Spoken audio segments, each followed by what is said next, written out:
हर खेत को पानी, हर हाथ को काम, हर तन पर कपड़ा, हर सिर पर मकान, हर पेट में रोटी, बाकी बात खोटी। यह बोल उस नेता के हैं जिन्हें लोग प्यार से ताऊ देवीलाल कहते हैं।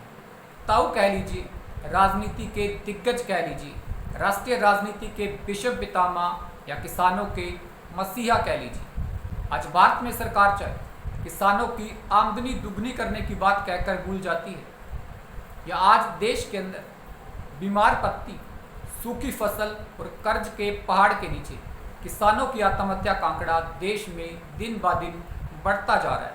या सरकार चाहे किसानों की जमीनों का अधिग्रहण कर रही है, लेकिन चौधरी देवीलाल कहते थे कि भारत के विकास का रास्ता खेतों से होकर गुजरता है। जब तक गरीब किसान मजदूर इस देश में संपन्न नहीं होगा, तब तक देश की उन्नति के कोई मायने नहीं।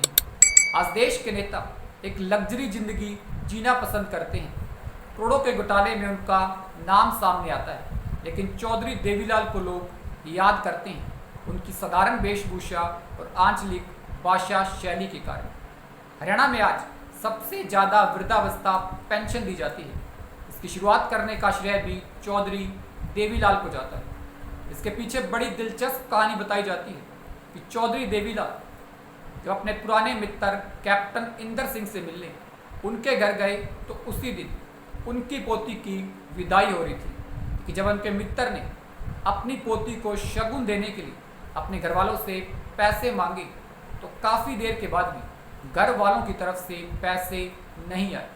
तो चौधरी देवीलाल के बात बड़ी चुभती है। वह उसी दिन ठान लेते हैं कि अगर हरियाणा में उनको सत्ता मिलती है, तो बुजुर्गों के लिए वृद्धावस्था पेंशन की व्यवस्था सबसे पहले की जाएगी, ताकि घर में किसी बुजुर्ग को जिल्लत ना झेलनी पड़े। इनके सामाजिक सम्मान या राजनीतिक कद का अंदाजा इस बात से लगाया जा सकता है कि आज भी इनके पीढ़ियों की राजनीतिक पारियां इनके नाम पर चल रही है। कि चौधरी देवीलाल के सपनों को पूरा करने की बात कहता है, तो कोई अपनी पार्टी के साथ जन नायक नाम जोड़ लेता है।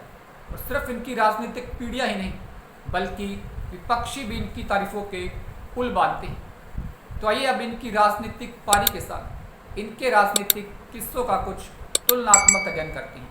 महात्मा गांधी और लाला लाजपत राय के साथ स्वतंत्रता आंदोलन में अहम भूमिका निभाने वाले चौधरी देवीलाल 1952 के अंदर कांग्रेस के टिकट पर ही उस समय के पंजाब का हिस्सा रहे सिरसा से पहली बार चुनाव जीतकर विधानसभा पहुंचते हैं। 1956 में इन्हें पंजाब कांग्रेस का अध्यक्ष बनाया जाता है। 1962 से 67 तक यह पंजाब विधानसभा में विपक्ष के उपनेता के तौर पर भी काम करते हैं। 1966 में जब हरियाणा को अलग राज्य बनाया जाता है, उसमें भी चौधरी देवीलाल की सक्रिय भूमिका रहती है कि हरियाणा को अलग राज्य बनाने के लिए भी लंबे समय तक इनके द्वारा आंदोलन किए गए। हालांकि 1968 के अंदर जब कांग्रेस द्वारा चौधरी देवीलाल की टिकट काटी जाती है, तो कांग्रेस से इनका मोहभंग होना शुरू हो जाता है। हालांकि इसके पीछे एक दिलचस्प कहानी और भी बताई जाती है कि एक बार चौधरी बंसीलाल और चौधरी देवीलाल एक ही कार से दिल्ली जा रहे थे कि रास्ते में चौधरी देवीलाल बंसीलाल को किसी बात पर बार बार सलाह दे रहे थे, लेकिन चौधरी बंसीलाल इस बात से काफ़ी नाराज होती हैं और बीच रास्ते में चौधरी देवीलाल को कार से उतार दिया जाता है। बताया जाता है कि चौधरी देवीलाल इस बात से काफ़ी नाराज होते हैं और खादी बोर्ड के अध्यक्ष पद से इस्तीफा भी दे देते हैं और 1971 में कांग्रेस पार्टी छोड़ देते हैं। 1972 का समय आता है जब हरियाणा के 3 लाल के बीच चुनावी प्रतिस्पर्धा शुरू होती है। चौधरी देवीलाल कांग्रेस के 2 बड़े नेता चौधरी भजन लाल और चौधरी बंसी लाल के खिलाफ निर्दलीय चुनाव लड़ते हैं, लेकिन वह दोनों चुनाव हार जाते हैं।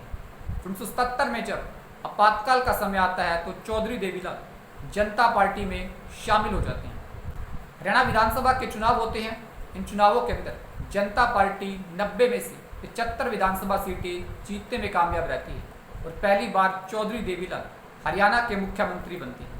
हालांकि मुख्यमंत्री बनने के अभी 2 साल भी नहीं हुए थे कि बगावत की चिंगारी इनके खिलाफ सुलगने लगती है, क्योंकि उस समय जनता दल में भी 2 गुट थे। एक चौधरी चरण सिंह का था, जिससे चौधरी देवीलाल जुड़े थे, जबकि दूसरा गुट मोरारजी देसाई का था, जिससे चौधरी भजनलाल जुड़े थे।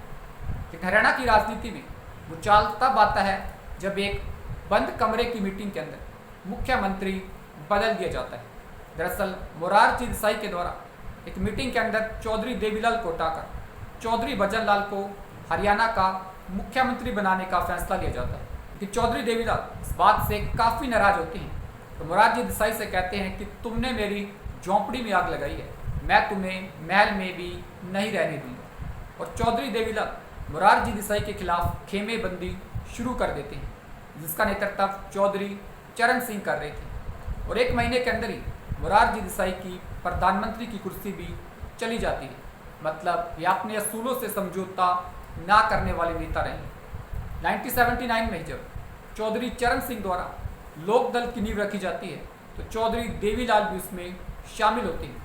1982 से 87 के बीच जब हरियाणा विधानसभा के वह सदस्य होते हैं, तो हरियाणा संघर्ष समिति के बैनर तले न्याय युद्ध शुरू किया जाता है। और यही वह समय भी होता है जब जनता के बीच में बेहद लोकप्रिय नेता बन जाते हैं चौधरी देवीलाल, और इन्हें जन नायक कहा जाने लग जाता है।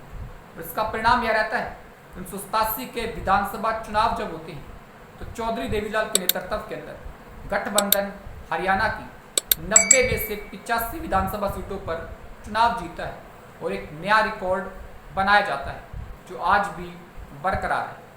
हरियाणा के दूसरी बार मुख्यमंत्री बनने का सम्मान इन्हें मिलता है। और हरियाणा का मुख्यमंत्री बनने के बाद समय ऐसा आता है कि राजस्थान के मुख्यमंत्री बनने की रेस में भी इनका नाम शामिल हो जाता है।